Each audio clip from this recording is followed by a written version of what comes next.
66대 34로 점유율에서 앞섰고 20개와 9개라는 많은 슈팅 차이가 있었으며 491개와 253개라는 압도적인 패스 차이도 있었지만 결과에 아무런 영향을 주지 못했습니다. 축구는 누가 더 많이 득점하냐는 종목이고 토트넘은 패배했습니다. 토트넘의 수비가 취약하다고 모두가 말하지만 맨시티도 역습에는 실점합니다. 점유 축구의 영원한 약점입니다. 대신 시티는 실점의 2배, 3배를 득점으로 갚아주지만 토트넘은 아쉽게도 다득점에 실패했습니다. 지난 경기에 이어 프리킥에서 선수들이 서로 차겠다는 장면은 정리가 필요해 보입니다. 오른발, 왼발 1번 키커는 분명 경기 전에 정해졌을 것이고 1번 키커가 부진하다면 스태프의 주도하에 공식적인 키커 변경이 경기장에 들어오기 이전에 필요합니다. 1번 키커라는 안정감을 주되 실패가 지속되면 자리가 바뀌는 책임감을 함께 주는 제도적인 장치가 너도 나도 차겠다는 클럽들에 비해 분명 성공률이 높았기 때문입니다. 축구에서 흔한 장면이지만 경기마다 프리킥 상황마다 반복되는 것은 이색적입니다. 결국 오늘 경기는 파이널 서드에서 수백 번의 패스를 주고받고도 토트넘이 열지 못한 골문을 뉴캐슬은 역습에서 5번의 터치만으로 활짝 열었고 그걸로 끝이었습니다. 패배는 언제나 아쉽지만 가끔은 좋은 패배가 있습니다. 배움을 얻고 이후의 연승으로 연결되는 종류의 경기에서입니다.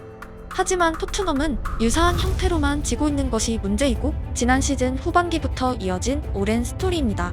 그리고 조금이라도 강팀을 만나면 전혀 이길 것 같지 않은 경기 분위기 또한 제법 오래 지속되고 있습니다.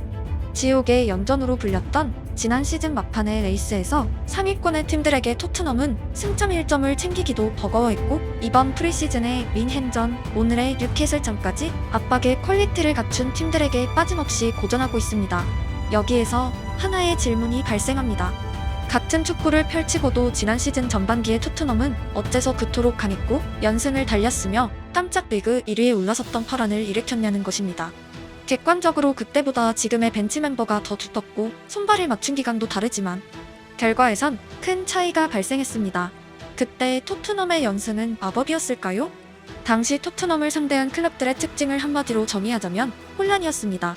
무리뉴 부임 이후 오래도록 PL팀들에겐 토트넘을 상대하는 하나의 공식이 있었고 상대 감독들의 인터뷰 또한 재방송처럼 흡사했습니다. 역습을 막아야 한다. 그들은 유럽 최상위 레벨의 윙어를 보유하고 있다. 손흥민과 케인은 위협적이다 같은 종류의 발언들이었습니다. 케인이 떠나고 감독이 바뀌었지만 손흥민을 비롯한 주력 선수들은 대동소이했기에 상대팀들은 기존의 토트넘을 상대하는 방식과 흡사한 게임 플랜을 준비했습니다. 반전은 포스테코글루 감독의 공격 라인은 요코하마와 셀틱 시절 이상으로 최상단에 그어졌고 이는 상대팀 입장에선 특이한 형태였습니다. 달릴 공간을 삭제하고 지공 싸움을 펼친다는 것은 토트넘이 가진 최대 무기였던 스피드를 스스로 봉쇄하고 팀의 아이덴티티 자체를 완전히 바꿔버린 축구였기 때문입니다. 결과적으로는 대성공이었습니다.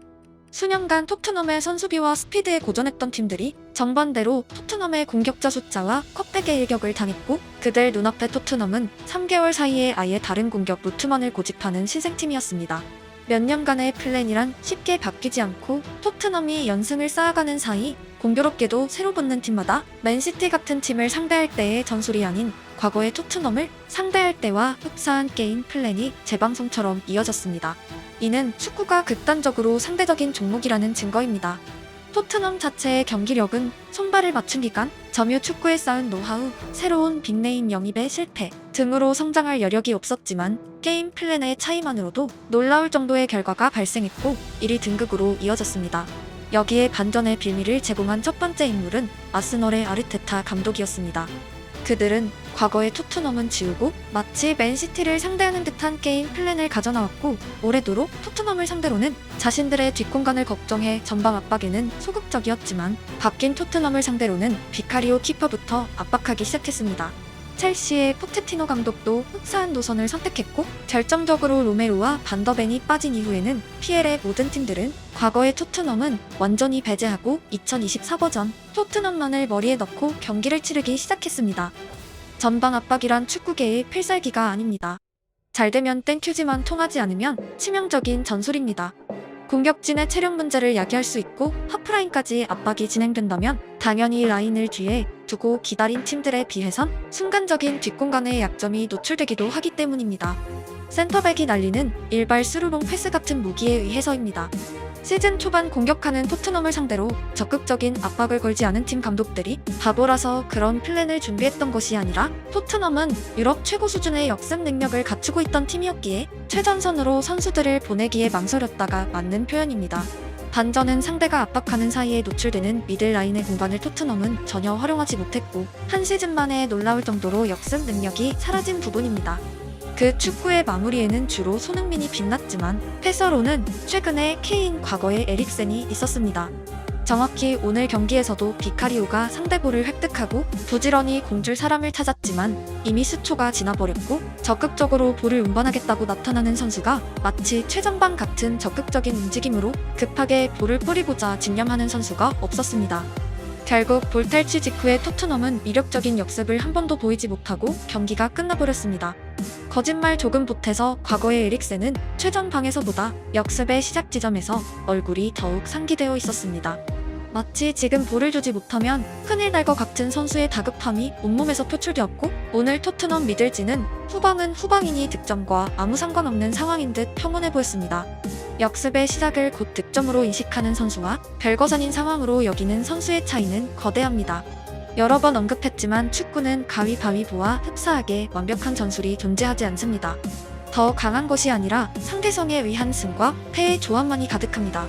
압박을 선택한 팀을 상대로 토트넘의 무기가 될 만한 부분들, 토트넘이 원래 강세였던 역습 능력이 상실되었기에 상대팀은 재방송처럼 매일 똑같은 방식으로 토트넘을 상대하기 시작됩니다. 1차 빌드업이 막힐 때마다 토트넘 공격진이 라인을 넘어와 돕기 시작하며 체력 이슈는 오히려 토트넘 쪽으로 무게가 쏠리기도 했습니다. 지난번 경기에서 센터백 반더벤이 미드필더에게 볼을 돌리지 않고 직접 질주를 통해 파이널 서드까지 진입했던 장면은 분명 드라마틱한 득점으로 연결되었지만 정상적인 역습은 준비된 루트를 통해 최전방에 볼이 뿌려져야 하고 미드필더의 명칭에 미드가 들어간 이유는 말 그대로 연결고리이기 때문입니다. 최전방 압박을 통해 손흥민이 볼을 탈취한 득점도 마찬가지이지만 토트넘의 득점 방식은 결국 개인의 미친 활약에 의한 비율이 높고 매경기 유효 슈팅으로 연결될 만한 특정 루트의 비율이 극단적으로 낮아져 있습니다. 지난 시즌 한동안은 컵백이라는 루트라도 열렸지만 오른쪽 윙어가 봉쇄된 이후에는 그마저도 사라졌습니다. 개막 후 3경기에서 존스는 안타깝지만 8개의 크로스를 시도해 0번의 성공으로 성공률 0의 행진을 이어가는 불명예를 기록했습니다. 상대 압박을 뚫고 파이널 서드 인근에 어렵게 진입하면 이미 놓친 황금 같은 시간에 의해 상대 두 줄 수비는 자리를 공고히 잡고 철벽 방어를 구축하는 것 또한 토트넘을 상대하는 팀의 공식이 되었습니다. 해당 상황에서 가장 빛을 내는 포지션은 축구 역사 내내 단연 10번을 단 남자들 공격형 미드필더들이었습니다. 그들의 창의력은 잠근 팀들에게 꿀밤 같은 역할을 하곤 했습니다. 하지만 토트넘에는 패스와 창의력이 강점인 전통적인 공미가 없습니다. 베리바리 후보자이지만 작년까지 그는 자국에서 중미에 가까운 위치에서 더 돋보였었고 성장과 경험이 필요합니다. 메디슨은 현역 내내 패스가 장점이란 말은 단 한 번도 듣지 못했던 선수이고 피니시와 활동량이 10번들 가운데 우수하단 평가를 들어왔으나 그마저도 지난 시즌 초기에 비하면 많이 둔탁해져 있습니다. 지금처럼 상대가 문을 잠그고 토트넘의 일방적인 공격이 진행되는 시기에 만약 케빈 데브라이너가 있었다면 누구에게 패스를 뿌리고 어떤 방식으로 공격을 전개하려 할지 개인적으로 정말 궁금한 요즘의 토트넘 축구입니다. 또한 상대 역습을 끊어내고 볼을 뿌려대는 로드리가 있었다면 중원 싸움이 어떻게 바뀌었을까 또한 궁금해지는 판타지의 연속입니다. 결국 선수 개개인의 잘잘못과 능력을 떠나서 현재 토트넘의 스쿼드가 지금 펼치는 축구에 적합한가라는 원론적인 질문이 대두되는 시기입니다.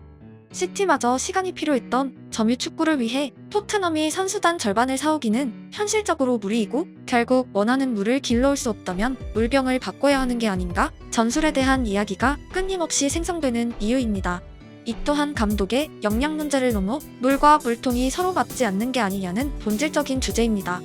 조금이라도 성장하고 있다면 조직력이 갖춰진 미래를 도모하겠지만 현재까진 패배하는 경기의 형태가 완전하게 동일하고 그 속에서 실낱 같은 희망을 발견하지도 못하고 있습니다. 20개의 슈팅 대부분이 라인을 허물고 약속된 움직임에 의해 파생된 루트였다면 다음엔 넣을 거다란 희망이 남았겠지만 현재로선 토트넘의 득점은 그날 미치는 1인의 활약에 의한 가능성이 더 높아 보입니다. 라인의 높이는 감독이 축구를 넘어 강한 신념까지 가지고 있는 듯한 뉘앙스의 인터뷰를 거듭 진행하여 짧은 시간 안에 바뀔 것으로 보이진 않고 개인적으로 토트넘 반등의 열쇠는 역습으로 보여집니다. 지금 토트넘 멤버들 가운데 다소 비판받는 선수들을 포함해도 역습 축구에선 운반에 적합한 선수는 다수가 있습니다. 80분을 점유해도 상대도 언젠가 공격하기 마련이고 토트넘의 역습 기회는 반드시 찾아옵니다. 발 빠른 선수는 역습에서 공에 발도 닿지 않고도 그냥 앞으로 뛰어가는 것만으로도 상대 수비를 분산시킬 수 있기에 스피드는 축구계의 영원한 무기 중 하나입니다. 좁은 공간이 아니라 넓은 공간에 유리한 선수들이 가득한데 그들을 가지고 꼭 점유축구를 고집해야겠다면 경기 중 일부 발생하는 역습 상황에서라도 그 스피드를 적극적으로 활용해야 합니다. 상대 볼을 뺏는 순간 마치 1초만 지나도 큰일이 날 것 같은 표정으로 두리번거리고 서로 고함을 지르고 달리는 선수를 향해 볼을 운반하는 예전 토트넘의 일부를 꼭 회복해야 합니다. 그 축구를 못해서 안 하는 팀이 있다면 손흥민을 보유한 토트넘은 고집스럽게라도 노려볼 만한 축구입니다. 그가 넣은 통산 득점 가운데 절반 이상이 스피드와 정확도가 발휘된 증명된 루트이기 때문입니다. 시티가 토트넘이 역습할 걸 몰라서 실점한 것이 아니고 완벽한 역습은 전술로만 90분 내내 막아낼 수 없는 장르입니다. 토트넘은 2주의 시간을 가지게 되었고 환골 탈태가 될 수 없다면 부분적인 업데이트가 필요합니다. 리그에서 제일 빠른 선수들을 보유했어도 달릴 기회가 없으면 아무런 의미가 없습니다. 다시 한번 말하지만 점유축구에선 애초에 달릴 공간 자체가 희소하고 패스와 좁은 공간의 드리블 그리고 창의력이 필요합니다. 정확히 맨시티나 바르샤의 주요 선수들입니다. 토트넘 스쿼드는 패스와 좁은 공간의 드리블러가 없는 상태에서 스피드 스타들만을 다수 보유했음에도 스스로 좁은 공간만을 파생시키는 축구를 펼치는 것은 분명 모순적입니다. 토트넘은 시티가 될 수 없고 시티 또한 전성기 토트넘 축구를 펼치긴 무리가 있습니다. 상대성은 결국 지피지기라는 표현으로 연결됩니다. 적에 대해, 나에 대해 온전히 이해하는 것은 승부의 1번입니다. 그리고 주먹이 아무리 강해도 볼을 이길 수는 없습니다. 그때는 가위가 필요하고 토트넘의 상대들은 토트넘이 무엇을 내지 않은 상태로 의심 없이 휴식기를 준비하기 시작했습니다. 의기양양하게 볼을 낸 상대가 깜짝 놀래 자빠질 정도로 반전에 거대한 가위를 내고 통쾌한 표정을 짓는 그날을 기원합니다.